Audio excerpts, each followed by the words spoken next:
rasa kacangnya berasa manis dari kecapnya, tapi manis kecapnya tuh bukan yang bener-bener manis rasa kecap. Kayaknya ini kecapnya lagi dicampur lagi sama bumbu-bumbu lain ya. Jadi rasa manisnya tuh nggak yang pahteh banget gitu. Ini Saiful. Iya. Aduh sobat makan, aku dikasih tahu sama Saiful nih. Di sini katanya makanan viral Ciamis. Aku udah lapar pisan ini. Ayo kita langsung aja lahap. Sobat makan, main ke Ciamis nggak afdol rasanya kalau nggak cobain menu kuliner satu ini. Namanya Kupat Tahu Oci Mang Heri. Kupat tahu ini udah ada sejak 1950 loh. Jadi dijamin rasanya ya pasti enak banget. Thank you Isma Aci. Serem is scary. Ini Kupat Tahu Oci Mang Heri. Wah. Uniknya kupat tahu ini karena ada dua jenis bumbu kuah, yaitu bumbu kuah kacang dan bumbu kuah santan.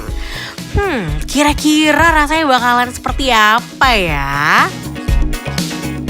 Rasa kacangnya berasa manis dari kecapnya, tapi manis kecapnya tuh bukan yang bener-bener manis rasa kecap. Kayaknya ini kecapnya lagi dicampur lagi sama bumbu-bumbu lain ya. Jadi rasa manisnya tuh nggak yang pahteh banget gitu. Dan yang aku suka, ini tuh masih ada chunky kacangnya. Jadi bukan yang bumbu yang halus banget kayak bumbu pecel gitu, enggak. Dan ini masih kerasa smoky-nya karena masih menggunakan pembakaran tradisional alias tungku. Namanya aja udah kupat tahu, pasti ketupatnya harus dimasak dengan sempurna. Coba kita buktiin deh, apakah enak banget ketupatnya. Aku harus cobain dulu, kalau ketupatnya enak, lembut, biasanya selebihnya pasti mengikuti rasanya jadi enak gitu. Ini ketupat lembut banget, enak, padat, kenyal. Aku suka tipikal ketupat yang kayak gini nih. Ketupat yang bisa dipakai buat kupat tahu oke, ketupat sayur oke, sate oke. Ini enak banget. Selain ketupatnya, yang memiliki peran penting di sini adalah tahunya. Kira-kira rasa tahunya gimana ya? The moment of truth. Selembut apakah tahunya? Kalau kita lihat di luarannya tuh kecoklatan ya, jadi bukan tahu putih. Kita coba ya. Benar, ini tahunya crispy di luar, di dalamnya soft banget, lembut banget. Dan aku paling suka ini kuahnya.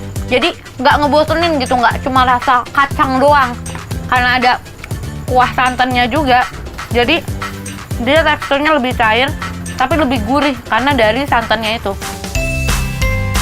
Kupat tahu ini emang udah terkenal dengan rasanya yang khas banget. Nggak heran kalau Audi tuh makannya lahap banget.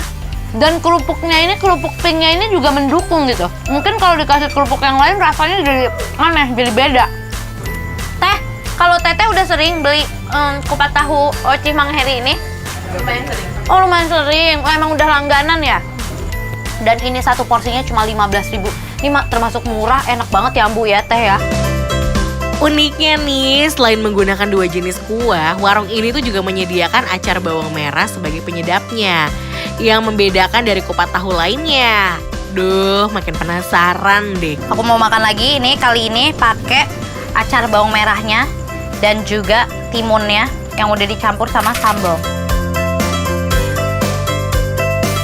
Ketika kita kasih acar bawang merahnya sama timun, rasanya tuh jadi beda. Rasanya jadi lebih segar, lebih fresh, apalagi dari timunnya kan. Aku so far suka banget sama kuahnya, sama ketupatnya apalagi, dan juga tahunya yang super lembut banget ini. Sekarang perutnya udah kenyang, makin penasaran kan kira-kira penilaian Audi gimana ya? Jadi menurut aku, kupat tahu Oci Mang Heri rasanya rating 5. Belum sah rasanya ke daerah Subang kalau nggak cobain warung sate dan gulai kambing Mak Encut. Warung ini tuh menjual menu olahan daging kambing mulai dari sate,